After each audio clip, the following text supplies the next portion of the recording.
Now will we see the magic?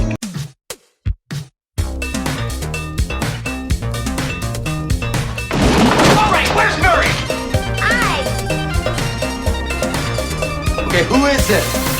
This is Jesus, kid. Know then that it is the year 10,191. Yes, we are bored. We're all bored now. Hi, good night. Good night. Hello, and welcome to Mary vs. the Movies with your host, Mary Jones. Dennis Ling. And... okay. Yep. Oh, okay, now that's a tell. What? What you just did is a tell, I think. It is? Here's the thing. I'm not thinking. Well, Brain off. I know. But, so you just talked like a cowboy. Yeah. All right. I'm going into this film blind. Okay, first of all, let me just say what the film is. Welcome to episode 88. Whoa. Yeah, I know, right? Eric Lindros. Wow. Okay. Yeah, I forgot about that. Yep. That's the best association with 88 I can come up with right now. Yeah, there are worse ones. There are much worse ones. And so this episode... Also, temperature about 88. Hop on the water plug just for old time's sake. You almost got that out. I know. So you have at least two Philly connections you can make to the number 88. Okay. Yep. Well, I don't think there are any Philly connections with the film we're watching today. In fact, I don't know anything about the film we're watching today. What we are watching, as I said, episode 88, The Big Red One. I don't know what this movie is. I know that it stars Mark Hamill, and it's around the same time that he was in Star Wars. By which I mean the franchise, not specifically the film Star Wars. No, I don't call it A New Hope. You dorks. All right? It's just Star Wars. Oh, you mean A&H? I'm going to kill you. That's nonsense, and you know it. Star Wars IV, A&H? Oh, you may as well just throw in that scene where Han Solo is talking to Jabba. God, It steps on his tail. It steps on his tail. So bad. I hate it so much. Anyway, but yeah, so Mark Hamill, I know he's in this. I think Lee Marvin's in it, maybe. For some reason, I think it might be a Western. Okay. Which is why when you made that cowboy sort of talking there, Yep. yeah, I thought, oh, is this a tell? Has he been thinking about this movie?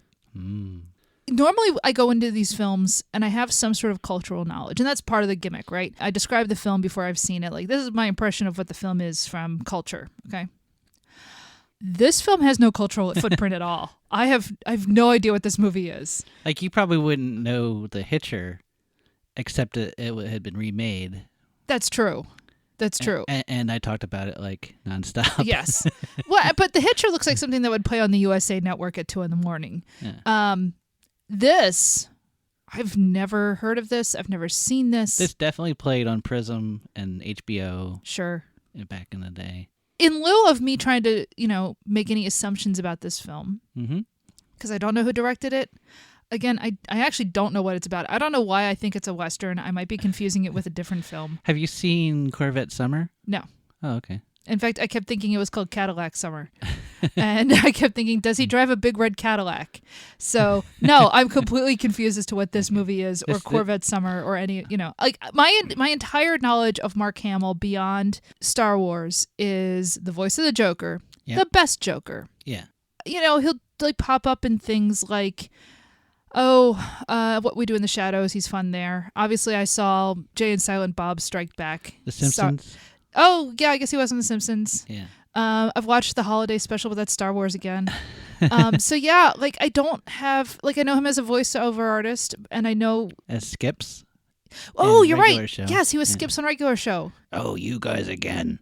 But I don't really know him as an actor, right? And obviously the problem when you do a franchise is some people just they never get away from doing that. And I think because so much of Star Wars was built around Mark Hamill being Luke Skywalker, and that really was like his breakout role in a way that like Harrison Ford didn't have that problem for a couple of reasons. One, Harrison Ford I think is just a good actor.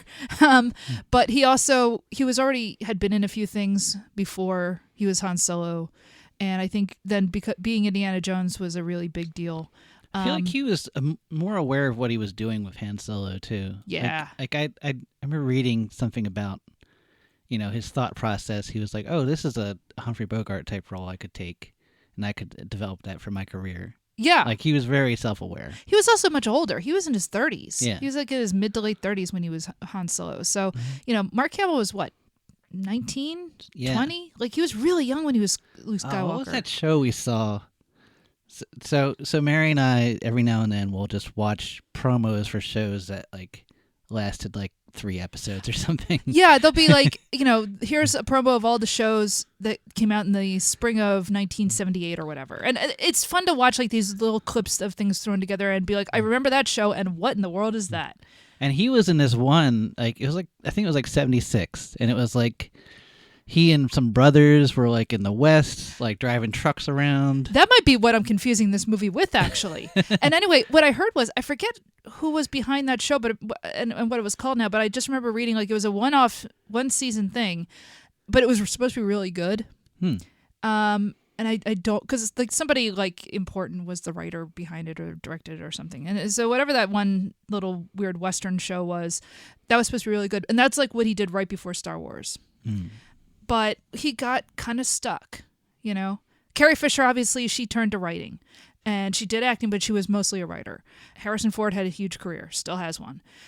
Mark Hamill, yeah, he just never could get away from being Luke Skywalker. Should I tell you anything about this movie?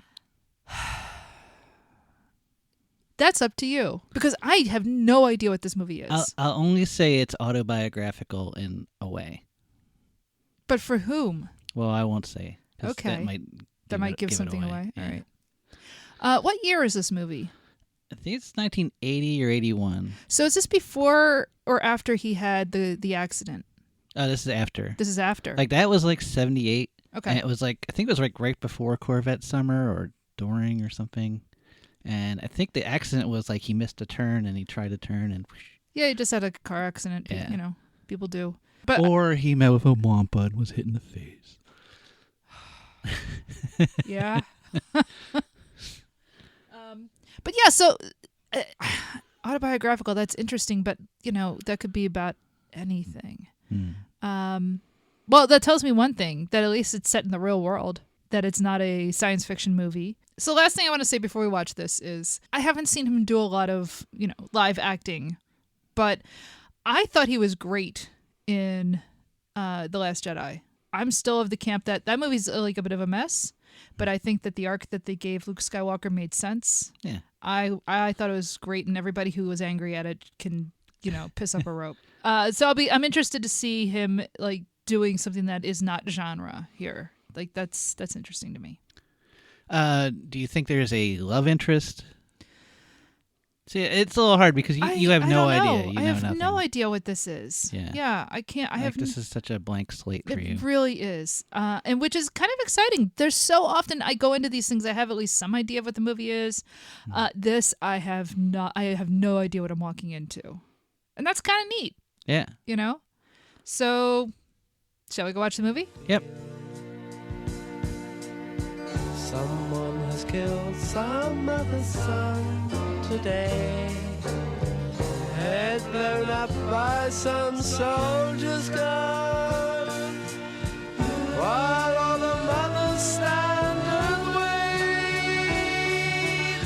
Some other son ain't coming home today.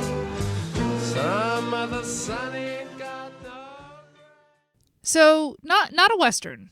No. Not Paint Your Wagon to More Wagons. This was a war film. Yeah. Totally didn't expect that. I was so excited when I saw a newsletter that from last week where you said, like, oh, I think this is going to be Western. I'm like, oh, well, all right. Rubbing my hands together. Bringing me back down to earth. Well, no, I was just very curious where you got the idea from and what kind of movie you built in your head. And you didn't really build any movie in your head. I think you probably that TV show. I guess something. I really thought the big red one would refer to like a cow. I did. I really thought it would be like a really special bull or something. Wow. A red bull. Yeah, I don't know. Man, I wish I had wheedled that out of you. Nope. Oh, man. I really had no idea. The big red cow. I had this image in my head of them driving cattle across like the plains or something. Huh. Yeah, I had a completely different film in my head. I saw Mark Hamill in a cowboy hat with Lee Marvin as his cranky but lovable grandfather for some reason. And no. Drive them cows. Yeah, exactly. And when you thought I was talking in like a Western accent or something. You were just messing earlier, around? I did not mean to do that. You just read it that way. So yeah, this was a war film. You said sort of like an autobiographical film because this movie was written and directed by Sam Fuller, who his career goes back to probably the late 40s. Yeah. And he was already a writer when he was drafted, right? Mm-hmm. And this is even a plot point in the film. A film director, mostly B movies, I guess, but like good B movies. Yeah. He made Shock Corridor, which we've both seen, and which is a good movie. 40 Guns, Steel Helmet, and this is a film that I guess he was trying to get made since the 50s. It sounds like. And it just took a long time for him to get to the point where he could, because it's essentially about his time as a member of the Big Red One, which is what, the First Infantry? Yeah. Basically the guys who go on the beach first. Mm-hmm. And this movie is a lot about how that sucks and how many guys just die. This is an interesting film. It doesn't feel like it was made in 1980. I mean, I guess there are certain things that do feel a bit more... I don't want to say 1980s, but we'll get to that because so it's about these, this particular squad in the First Division infantry, the guys who stormed the beaches, and the film kind of ends with the end of the war, but also them liberating a concentration camp, which I don't think was something that was really tackled in film much until around this time period. From what I've seen of war films from the 50s onward, it was almost never about, by the way, the Holocaust happened, so we had a good moral reason for defeating the Nazis. It was usually just, war is either hell or war is, what soldiers are going through. And a lot of the movie is that. I don't know if they even say it in the movie. They never say the Holocaust, but you know what it is. Yeah, I don't think they even say concentration camp. They just say... we didn't know what it was. He did. They say the name of the camp, and it's in the Czech Republic. I can't remember the name of it now because the name is actually German, which it's not that anymore. The film opens in 1918. And I like this because it's all in black and white, right? It looks like footage from 1918 at first. Yeah, so Blackadder is dead. And we're somewhere in France. There are trenches. But we're walking around in no man's land. And there's a big wooden cross. It's got to be like 10 feet tall with a wooden Jesus on it. This is where we first meet Lee Marvin, and he's a soldier. He doesn't know that the war is actually over. And a German comes out of the fog. I guess he's asking for water. Lee Marvin said that. Oh, he says the usual stuff that the war was over. I feel like he actually said the war was over. I haven't done enough Duolingo. Yeah. My German is extremely bad. But because he doesn't believe him and because, he's been through this whole war, he ends up killing the guy, assuming that the guy's there actually to kill him and to trick him. And only learns then that, no, the war is actually over. And there's a close-up on the cross, and it's this Jesus and his eyes are out, and there's like ants coming out. It's like a real like Jodorowsky type shot. Well, yeah, I mean, or like what's his name? Buñuel. Oh yeah. Yeah, it's very much like a Buñuel sort of. Yeah, surrealist. It's a pretty intense like moment, and the fact that it's all in black and white, and then the rest of the film is in color. And it's a cool transition to color because that's where they invent the red one. Yeah. And you see it in black and white, and then it turns into color. So the big red one refers to a one for the infantry. So it's like a patch. Infantry. The First Infantry. So it's basically Lee Marvin's character comes up with this patch for the First Infantry. So the big red one, I assumed was something else. Something a little dirtier. And it sort of is. Yeah, later on. Yeah. There is a scene where a guy gets hit with a grenade. No, a landmine. I'm sorry. He trips on a landmine. And Lee Marvin jokes that, well, those things aren't there really to kill you. They're to castrate you. At which point they find the guy's testicle, like there on the ground. And Marvin just picks it up and says, "That's fine. You only need one." Yeah, that's why God gave you two. So that's the big red one, is apparently the testicle you lose. That's the scene I remembered as a kid. I'll bet. And this is such a weird movie for 1980 because it looks like it was shot in 1966. Like the film stock doesn't look modern at all. It just, everything about it feels like it's full of ADR. I feel like almost all of the dialogue was dubbed over again later. And look, hey, Star Wars, they did the same thing. Yeah. It's not like I've never seen that before. And it's not like that automatically makes things look old. But in this, it just looks old, right?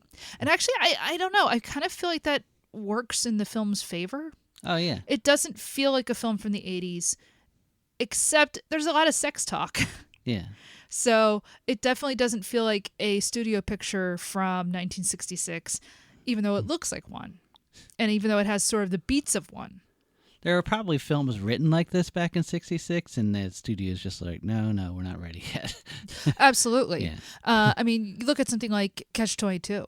Mm-hmm. Obviously, that's more of an absurdist film, but this looks more like something like Catch-22 in terms of just the way that it's filmed. And on top of it, you have Lee Marvin as the sergeant that they're following around, who is reaching back more into movies from like the 60s than Lee Marvin, right? Yeah. This looks more and feels more like The Dirty Dozen than anything. And he's great in it. He is so good in this. You know, as a kid, I watched this repeatedly on cable, and because of Mark Hamill. Yeah. And I was always disappointed because I'm like, Mark Hamill isn't doing anything. He's just kind of staring off into space half the movie. He's in this, but he's not the biggest presence. And it feels like they just put him in there because this was filmed in 1978, so Star Wars just came out. They're like, well, people want to see this guy. But he's not the narrator. You know, he's not really the person we're experiencing the film through. That would be, I guess, Robert Carradine. And he doesn't really leave much of an Not impression Sergeant, either. but like Private Zab.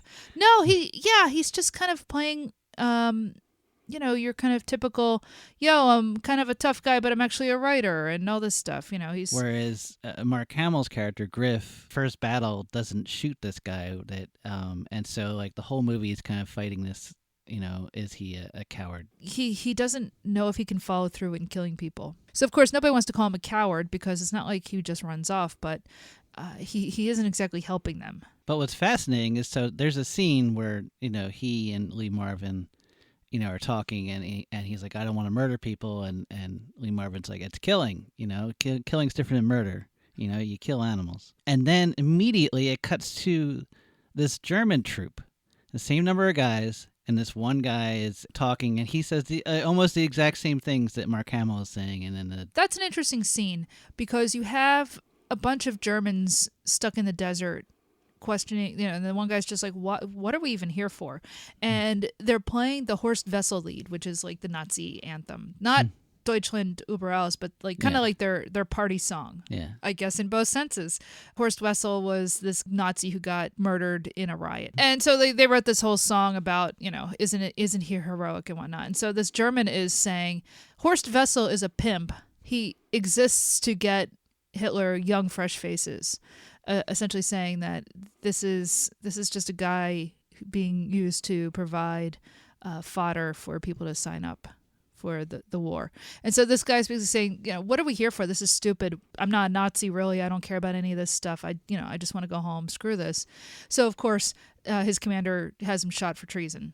Obviously, they're trying to draw a distinction between in the American camp, they don't shoot Griff right away. Yeah. They're like, all right, let's give him a chance to actually kill some guys. Yeah. Whereas this guy, because he's openly talking treason, they just kill him right away. But also, it's fascinating that this whole idea that here's these other group of 5 guys going through all the exact same things. There are times in the movie where Nazis are just, ogres you're supposed to kill. So there's a lot of just like throat slitting and whatnot. And there are times where it kind of stops and says, yeah, some of these guys are people. And they maybe don't want to be here either. And at the same time, this is a movie that does say, but let's not forget, these guys were also enabling the Holocaust. Yeah.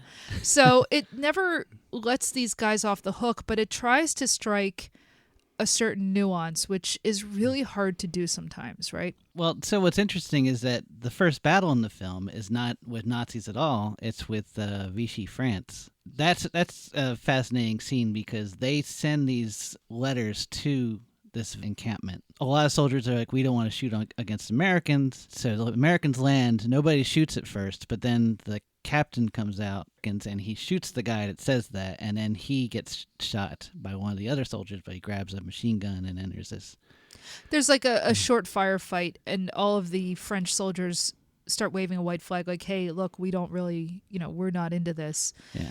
And the Americans are like, don't surrender, just join our side. So it kind of is supposed to represent like the liberation of France, right? Yeah, but also like just how fast a battle will turn just on ideas. Yeah. Yeah, and I mean, part of, so then after they go through North Africa and, they get the North African French on their side, then it's about the invasion of Italy, and it's the same sort of thing where, at this point, like Italy itself had revolted against Mussolini, so by this time the Germans had kind of invaded and said, we don't really trust Italy to keep on our side. And so you have, them invading Sicily, and all of the women are like, hey, let's cook you dinner, and so you have, and a lot of this stuff did happen, as we said, this is autobiographical. This is essentially Sam Fuller telling his own war story. It doesn't really work as a movie because he's just telling war stories, and I feel like he's not really tying them together. My stepdad was in the Second World War. He was in the Pacific. He was a Marine, much like Lee Marvin, actually. Yeah. They were both born in New York City in the same year. Huh. And they were both Marines in the Pacific. But he would often say, and I think he was quoting somebody, he would always say, the war was just one damn thing after another. And this film is one damn thing after another. So that, now we're in North Italy. Now we're in North Africa. Now we're in Italy. Now we're in France because, they do the landing at Normandy. Yeah, it's almost more of a workplace drama than a war film. So last year I watched Band of Brothers. We'd watched The Pacific a couple years ago, and so I watched Band of Brothers because, pandemic, I don't have much to do. So I was watching that, and it was funny watching this and just going, oh, I've seen all of these scenes. Yeah. And it's really not that dissimilar to Band of Brothers, actually. Yeah, I kind of feel like he would have done better with that format. Yeah, if this had been a TV series. Like a mini-series or something, yeah. Because, so we watched a version that was under 2 hours. The uncut version, which we didn't watch, and which didn't come out until like 2004, is almost 3 hours long. And apparently at one point he had a 4-hour cut. Maybe it should have just been a miniseries. And like each episode was kind of like, okay, we're now in this country. Now we're in this country. They don't even like show any scenes from England because they have like 7 months where they're stuck in England training for landing at Normandy. And we don't see any of that. So I wonder if that was in the uncut version. Yeah. They get into Belgium. They take over the sanatorium. Oh, yeah. Which is kind of an interesting scene. Nazis have holed up in what's essentially a place for the mentally ill and the physically handicapped and the mentally handicapped and all of that stuff. Now, the woman who's just dancing around, I feel like there's a scene missing in that. Right? And I feel like this is one of the things that's missing because originally they're talking about how like, oh, there's a woman there who's a real killer.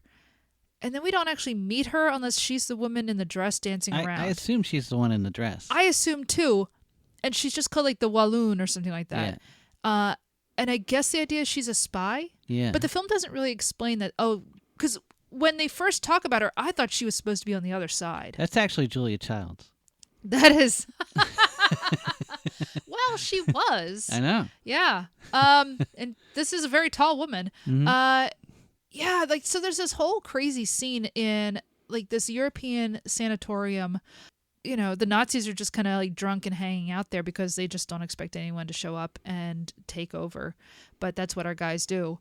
And I assume then that the woman we meet is her and that she's on our side, but it's all very not explained very well. Yeah. And I wonder again if that's because we have scenes that are cut. Mm-hmm. And it ends with one of the mentally ill grabbing a a German machine gun and just shooting and saying, I'm one of you, I'm sane. Yeah. Well, because there's a whole scene where they talk about, like, what do we do? Do we just, like, bomb this place, or do we, like, take it out? And Lee Marvin's like, no, this is not going to win over, or somebody at least says, this is not going to win over anybody by bombing an asylum. At which point Mark Hamill's just like, oh, wait, so it's bad when we kill people who are crazy. We have to kill sane people. And it's like, yes. And it's like the little nod to, like, how bizarre war really is. Yeah. So all of a sudden we're back in France, and we're back in that same field. The cross is still there. Yeah. And this German who has been kind of their adversary in a very Hollywood sort of way. And I think he's the one that shot the... He is. Yeah. He is the one who already went and shot the kid who was complaining about, listening to Horst Wessel and all that. He's sort of like their villain through the film, and that's a very Hollywood thing. That's not really how things would have worked. But so he has an ambush laid around that cross, obviously not knowing that Lee Marvin has a whole history with this cross. Yeah. But so he has an ambush of all these guys who look like they've been killed in a firefight, just laying there. It doesn't take long for our soldiers to figure out, hey, wait a minute, why is there only Germans laying here? Yeah. And why don't their uniforms match? Yeah, Lee notices that the white piping on their uniform indicates their infantry. Basically, they fake a phone call and say, oh, yeah, we got to go back and bring the other guys in and, try to get out of it. But they still end up having a firefight. Yeah. And our German guy gets away. This is also where they deliver a baby. But yeah, exactly. So you have this whole thing where, it's a field that has already seen the First World War. And there's already been like more than one murder here. There's the one in the beginning. There's this ambush, and then all of a sudden, a guy and a woman show up on a motorcycle, and she's pregnant and giving birth, and so they climb into the tank. Yeah, the guy dies. The guy is dead, yeah. And they climb into the tank that's just sitting there and use it as essentially the delivery room. Use the bullets hanging from the strings of bullets or whatever. The bandoliers. They take bandoliers and use them as stirrups for the woman's legs. And they try to put condoms on his fingers to act as rubber gloves. Yeah, it's a very strange sort of scene. I mean, it's great, but it's like, they're doing very much. It's a heavy-handed sequence, obviously. Yeah. But you know what? It's a war film. If there's anywhere you're allowed to be kind of heavy-handed, this is fine. So that you have life and death happening. You have, suffering Jesus. This cross is half blown apart because of two different world wars. You had the Nazi hiding behind the cross the whole time. It's a whole, it's obviously like just a lot of symbolism. But it's rather well done, and the whole delivery scene is pretty funny. She's speaking French, and they're trying to figure out how to tell her. Yeah. How to tell her to push. Yeah. And for whatever reason, they think the French word for push is pousser. Yeah. And I don't think you could have made that joke in like 1967 or 51 or 51, but they can make it here that they keep saying pousser to this poor French woman, and I have no idea what the French word for push is, but I'm skeptical. The war goes on. They push into Belgium. They get to spend a night at a brothel, and that's good for them. And then the end of the film is they liberate a concentration camp, and it's one of these things where they don't know what they're walking in on. The Nazis offer up some resistance, but they're able to liberate the camp, and they suddenly realize, hey, this isn't just like a war camp. This is a bunch of prisoners. And then they actually go into the crematoriums. And you don't usually see that in films, even about the Holocaust. And the way it's filmed, that was a great shot where you see Mark Hamill coming around this corner, following this guy who goes into this building, and the camera immediately pans up, and you see the smokestack and smoke coming out. Yeah. And it's like right away what they were still going at it even in the last moments. Hamill opens up the first crematorium, and you see like bones. And it's a really shocking moment. And this is after we've already met a few prisoners, very briefly. And we don't spend a lot of time with them except for one little boy. Again, I saw Band of Brothers, and they have a whole episode that's about liberating camps. And it's very, and of course I've seen Schindler's List and all that stuff. But actually looking into a crematorium and just being kind of forced as a viewer to, look into it like you were the soldier opening it up and just being horrified at what you're seeing. And so he just starts going through because he's still hunting that guy. And he finally finds the guy hiding in one of them with a machine gun, ready to shoot him, and the machine gun is just jamming, and there's no bullets. So, and in a very disturbing scene, Hamill's character just starts slowly unloading a clip into this guy, and we don't actually see the body. We just see him, slowly, methodically shooting him. Shot. And it's enough that everybody just kind of looks around and is like, where is this? Where, we cut to the other soldiers and they all kind of realize what's going on. And Marvin goes and finds him. And he's just shooting this guy over and over and over again. And of course, like Hamill's character's already kind of demonstrated that, he has bravery. He already went through setting up that explosive on the beach and everything. Yeah, but in D-Day. Yeah, in D-Day. But like this is sort of the moment that breaks him. Mm-hmm. And he just starts shooting this guy, and he is even smiling. It's a really creepy scene. Yeah. And Marvin shows up, and he just realizes what Hamill's character's doing, and at first it's just like he just gives him another clip. And what I find interesting is he loads in the next clip, and he pulls a couple of rounds, and he just stops. Yeah. Like, okay, I'm done, and shuts up the crematorium and leaves the body there. Yeah. It's really rough, man. Like I think it's good that the film kind of builds up to that moment. Mm-hmm. But it's a rough one to watch. Yeah. And meanwhile, Lee Marvin's character befriends one of the prisoners who's this little boy and is trying to give him water and get him to eat something, and takes him kind of off into the woods and is like, here, let's just sit down by the stream and, have an apple, and I'll play you this music box that I found. And he tries to get the kid to, get on his back for a piggyback ride, and the child dies. Yeah. And it's just this, it's a rough moment, Earlier in the film, when they were liberating Sicily, and they were surrounded by, old women and small children, and like they're helping this little boy bury his mother, and a little girl takes Lee Marvin's helmet and puts flowers all over it. And it's like this very beautiful scene. And the helmet is covered in flowers, and it's this kind of weird, incongruous, beautiful image, right? And now his final time with a child in this film is just the child's dead, and it's funny because Lee Marvin, I think, tough man, tough guy in movies, His acting in this is just great. Yeah, like he feels like a ghost. Yeah. At the end, kind of the whole movie, like he's haunted by World War I. Like the whole movie, it's like he's trying to exorcise those ghosts, and then he's like, "Oh, I'm going to get more ghosts now." Yeah, and also the whole movie, the whole thing with these 4 soldiers is that new guys keep coming in to replace the guys that've died, and they die. And he's like, "There's no point in even knowing these guys' names because we know they're going to die." And again, when I was watching Band of Brothers, that shows up kind of as a theme. Like, oh geez, I got to learn more guys' names. Yeah. You're just going to die anyway. As I was watching this film, I just kept thinking to myself, how does anyone get out of war? How does anyone survive these things? I know people who have. Yeah. But it's just luck. We didn't talk about the very end, though. He buries the kid. Yeah. And then the German... Yes, the same German who has been kind of hunting them the whole film shows up because the war is over. And he's saying something in German, essentially like, I don't know, whatever German for I surrender is or whatever. Yeah. And Marvin... immediately, because the kid has just died and he's buried him, Marvin, whips out his dagger and stabs the guy, just like he did in World War I, replaying the same scene as in the beginning of the film. And then all the 4 other guys are like, "Hey, Sarge, the war's over." For the same 4 hours that it was the last time you did this. Exactly. So we're replaying the same thing, but because it's 1945, they have sulfa powder. And there are medics, and they decide to basically bandage the guy up and get him to a med. He says, "I'm going to save your life if I have to blow your brains out." Yeah.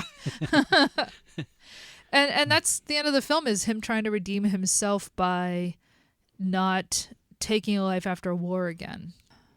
This movie was not what I was expecting. Well, it certainly wasn't. Well, I know. But once I realized, it's a war movie, It's weird. It's not epic at all. No, it's not like an epic. Deliberately not epic. That's what's strange about it. And I do agree with you. Maybe it would have been better as a TV show or a miniseries or something, just because there's so much he's trying to shove in. So the thing is, like, no one remembers this film. No. And it's partly because of the timing. Like, early 80s, like, there was not the POWs from Vietnam thing, that kind of gets brought up from Rambo. Yeah. People just were not into war movies at the time. It was like it's not a profitable thing. But if this had come out during Vietnam, it would have been an anti-war film. And as I said, like, that shot of him with those flowers on his helmet, that would have been on the poster. Everyone would have remembered this film. Exactly. This would have been more like Catch-22 or How I Won the War, or like one of those types of films. Yeah. Yeah. And the thing is, he was in talks to get this made in the 50s. And it was going to star John Wayne. God, no. The studios liked the script. Yeah. But he had done another war film, and the studios made all these cuts, and he was like, yeah, I don't want to work with you. And so, like, kind of a mutual break off on that film. And it sounds like Peter Bogdanovich was a big a part of getting this to screen. It seems like he was, like, trying to dig up all the old directors back in the day. And it'd been a long time since he had made a film. I think 69 was his last full film, and he had worked on a film in 73, and he got fired. Yeah, and he was mostly a B-movie director, but like really good B-movies. Yeah. Before we got on mic, I saw just a snippet of a Roger Ebert review that said, basically this is a B-movie. B-movie, it doesn't really mean anything nowadays, and it doesn't mean it didn't really mean that much in the 1980s either. It was more like an idea, right? Because, you used to have like the A movie and the B movie, and the A movie was like the marquee feature, and it was the important film. And then you would have a B movie, like the second feature that, you would also stick around and see, but it's schlock. But like it could be of varying degrees of schlock. You could have really good B movies, and you could have like terrible ones, and Fuller made good B movies. But what Ebert said was, when you get into war pictures, an A movie, the movie's about war and the meaning of war. When you get into a B movie, the movie is about soldiers. Yeah. And it's about the guys who are actually going through this. There is a huge difference. Mm-hmm. I've seen, lots of films like, you watch Patton, you watch The Longest Day, you watch all these movies about, war, and it's always like war as this concept and war as like this almost supernatural force, right? It's wide shots with lots and lots of extras. Yep.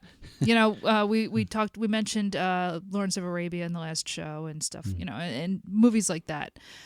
And a B movie is all like, it's small. They're inherently small. They have smaller budgets, and you are more focused on the guys actually going through a thing, right?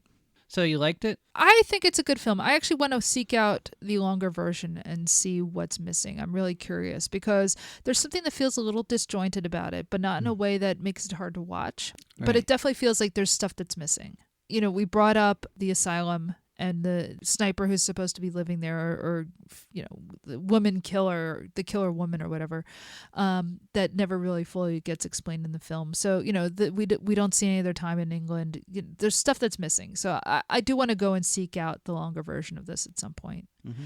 But other than that, yeah, I thought it was a really interesting film. And it's always interesting to me to see guys who had been in the business going back as far as he did, still trying to make films in a very different cultural environment, and honestly, like just a different cinematic environment. This feels like an old movie. It doesn't feel like it came out in 1980 at all, except that there's more sex talk. That's the only thing that feels modern.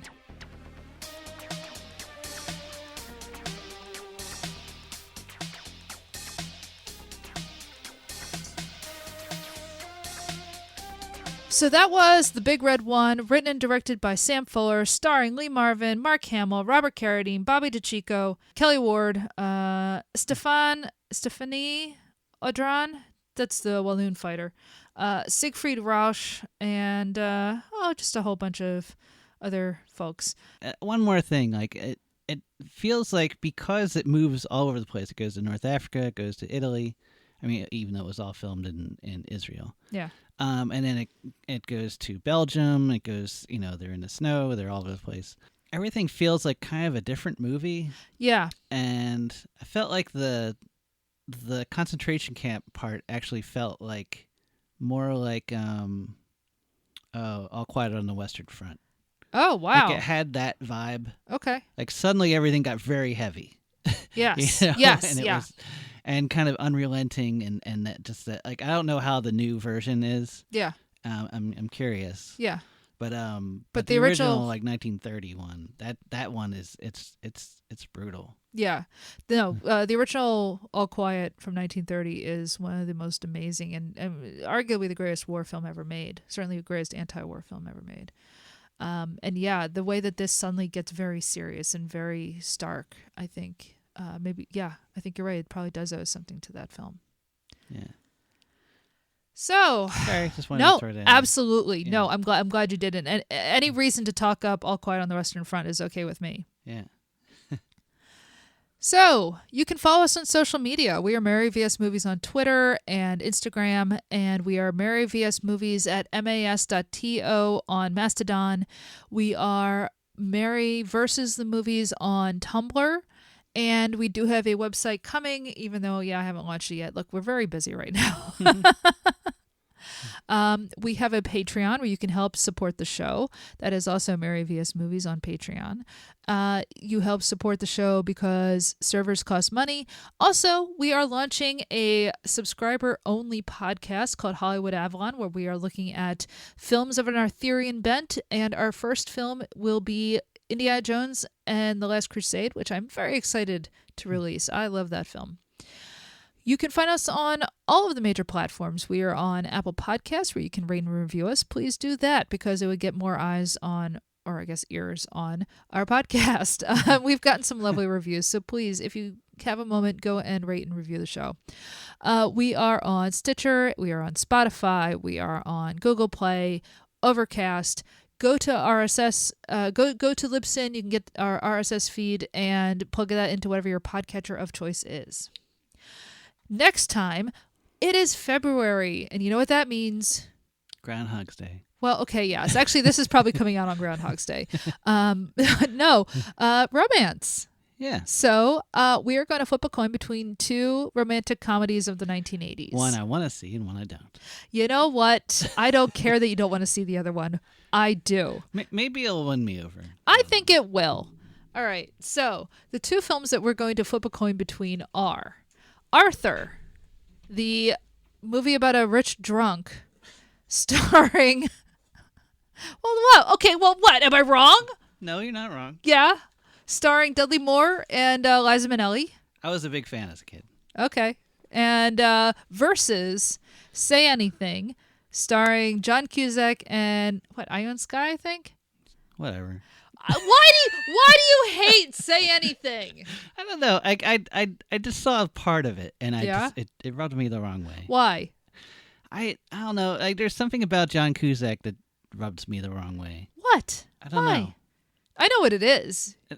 What? Well, you complained that he doesn't seem nice enough. Yeah, he doesn't seem nice. His characters are jerks. Yeah. Honey. What? I mean, he's the ultimate Gen Xer. Yeah. I'm just saying, he's very representative. Shut up. As he tells me to shut up. Flip the coin. Heads is Arthur, tails is Say Anything, okay? No trying to juice the coin. That's tails. Tails! Next episode will be Say Anything. Followed by Arthur, okay? Look. Okay. After that, we get to watch Arthur, okay? Where you get caught? No, do not be singing that. All right. Well, until next time. You're gonna live even if I have to blow your brains out.